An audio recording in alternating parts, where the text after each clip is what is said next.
Bismillahirrahmanirrahim. Inshallah, today we'll talk about binomial probability. Binomial probability. And this is kind of like the climax of our understanding using the binomial theorem and applying to real life situations. And there are lots of places where you can actually apply the binomial theorem.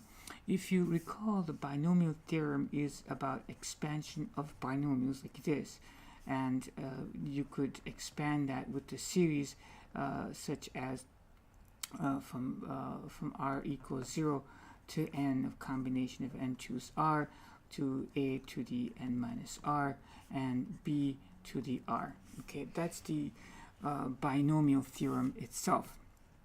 But today we're not talking about the binomial theorem per se. We're talking about this concept called binomial probability. Okay, it's about probability, like flipping a coin or throwing a dice at time probability. I'm just going to first write the formula for a binomial probability and kind of like go through it. So probability of an event R. So probability of an event R. So that's R. So probability of something happening, and I use R here. There's very different ways you can write this. I use this because it's kind of consistent with the binomial theorem formula we kind of learned. So I like to be consistent in that way. So probability of an event R occurring is a combination of n choose R times the probability of failure to the n minus R times the probability of successes to R. Now I write it like this because you can see this kind of is symmetrical to the binomial theorem formula. This is not a series. This is like one thing. So the probability of the event R occurring is combination of n choose R times this f here represents the probability of failure,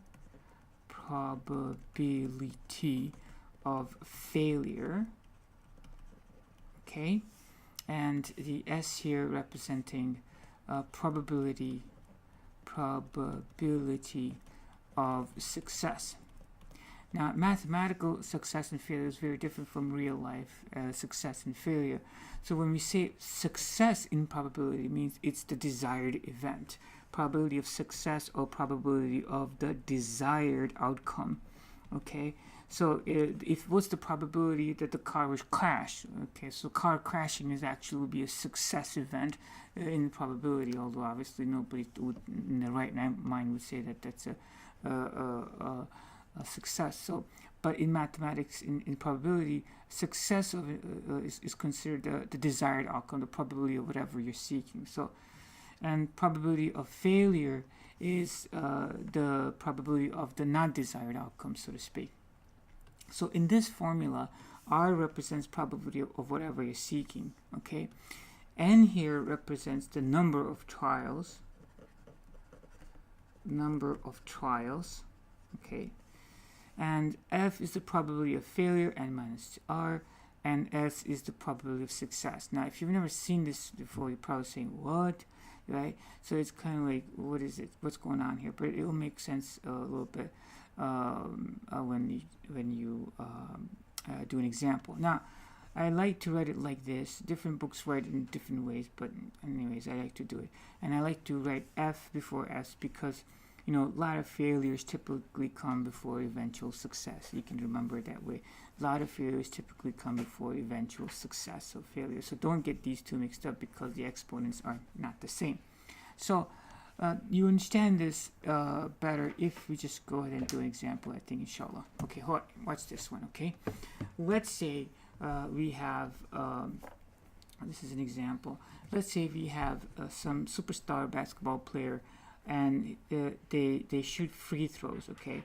So their free throw, when they shoot free throws, their percentage of throws that they make are 70%. So that's like their 70% their success, right? That, you know, 70% of the times they throw free throws, okay? So, and then but let's say this person whose success rate is 70% free throws, I guess that's pretty good, and you give them 20 opportunities. So now they're going to throw 20 free throws. Now, if they have a good day, they might get all 20, right? But if they're having a really bad day, they might get 7, or they might get 9, or they might, so they might have average day, might get 15 or something like that, right?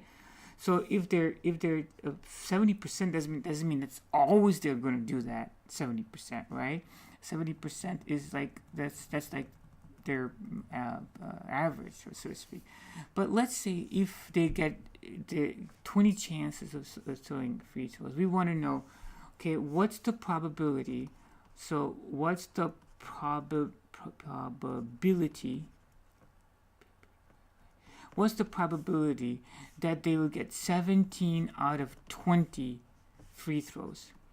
Okay, they'll get 17 out of 20 free throws. Okay, so now if they have really good days, they can get 20 out of 20. Right? What's the probability of that? You could say, right? It's not going to be a lot, but it's not impossible, right?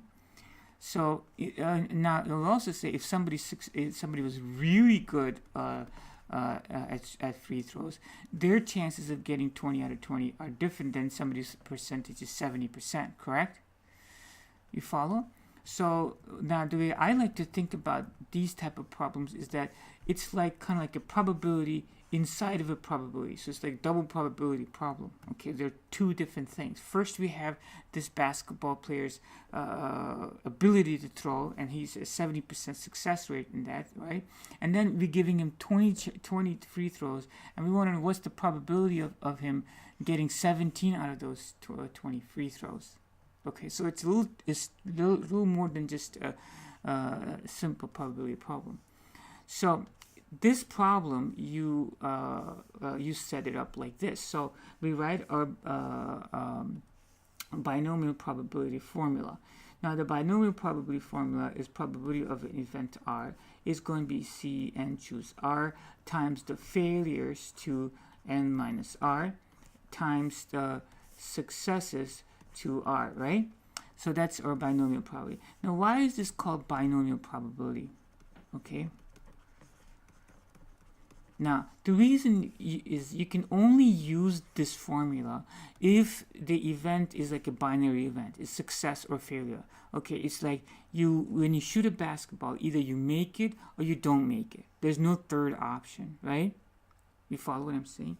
So you can only use this if the event that can occur are either positive or negative. Only two outcomes that can occur.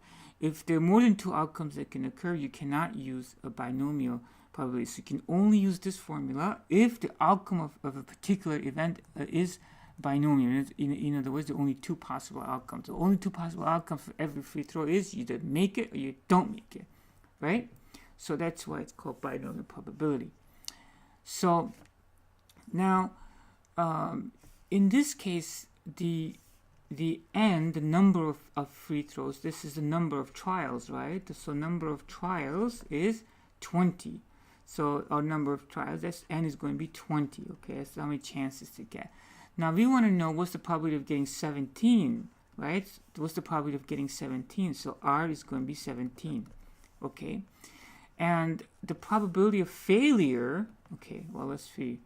The probability of their success is what? 70%, 0.7, right? So the probability of failure is what?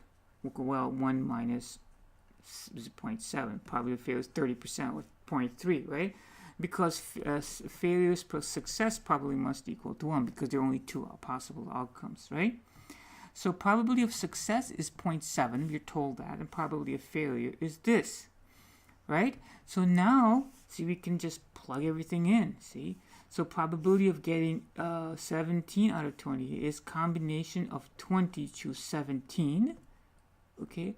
The probability of failure is 0.3, and that's going to be 20 minus 17. And probability of success is pretty good, 0.7 to the exponent of 17 over here, right? So we can simplify this as a combination of 2217 times a probability of 0.323 and 0.717. Now let's get our handy dandy calculator over here. Okay. So let's choose function, stat, combination. Let's see what we got. It's 2217. So let's do 20. Choose 17. Okay, times 0.3 to the exponent of, what was that? 0.32 exponent of 3. Okay, and that times 0, okay, I'm going to use properly, 0.7 to the exponent of 17. So that's the probabilities. When you multiply it all that, you get 0.716. 0.716. So you get 0.0716. So, and this is percentage. That's the probability. If you multiply this by 100, you get 7.16%. So that's the probability of this individual getting 17 out of 20 baskets. 17 out of 20 baskets. What's the probability of them getting 19 out of 20 baskets? Well, that's going to be a combination of 20, you want 19. Okay, probability of failure is still the same. That's going to be 20 minus 19. And probability of success is 0.7 to the 19. So that would be the probability of them getting 19 success.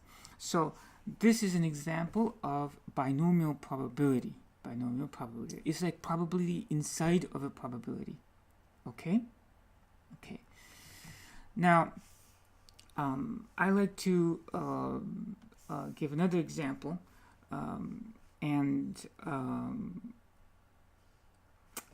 Here's a real-life example. Let's say there are two parents who are carriers for cystic fibrosis gene. So they are carriers for this gene, like this, okay? And if they have children, okay, you can set up a Punnett square. If you remember the Punnett square, maybe you're trying to forget it. So here's a parent. Okay, so the defective gene, their carrier, the defective genes is this tiny one over here. So a little f, f, f, f, little f, f, little f, and little f, right? So they have like 1 in 4 chance that their child will have cystic fibrosis, because you need 2 recessive genes to have this disease, of this autosomal recessive disease. Okay, so the probability of disease here is 0.25, right, or 25%. Okay, now a couple they want to have 6 children. See, okay, they want to have 6 children. They said, okay, well, they want to know what's the probability that if they have 6 children, that one of the child will have cystic fibrosis. Okay, one of the child will have cystic fibrosis. So that's going to be probability of this of them, one of the children having cystic fibrosis, and they want to have 6 children.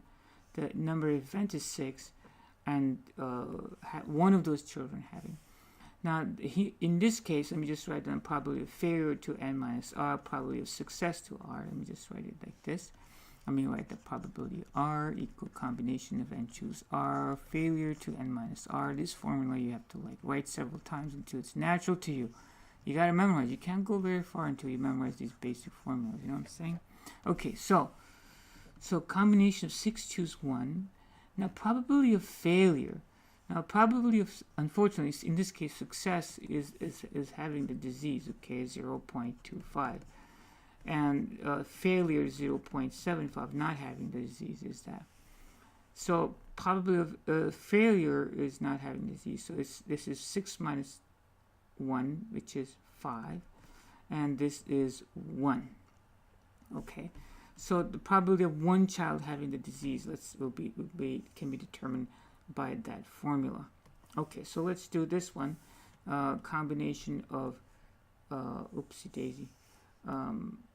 Combination of 6, choose 1 times probability of failure is 0.75, and that's to the exponent of 5, and probability of failure, success is, in this case success is the disease, is that, and then we want to see if they have 1 like this. So when you multiply this out, you get 35.6. Okay, so this turns out to be that's rounded up is 35.6%. So the probability, if they have 6 kids, that one of the child will have cystic fibrosis is about 35%. 35%. Okay, so you can see the great value of binomial probability. Inshallah, I'd like to do one more example with binomial probability, and I will do that after a brief pause. Until then, as-salatu was-salamu ala rasulillah wa rahmatullahi wa barakatuh. Assalamu alaikum.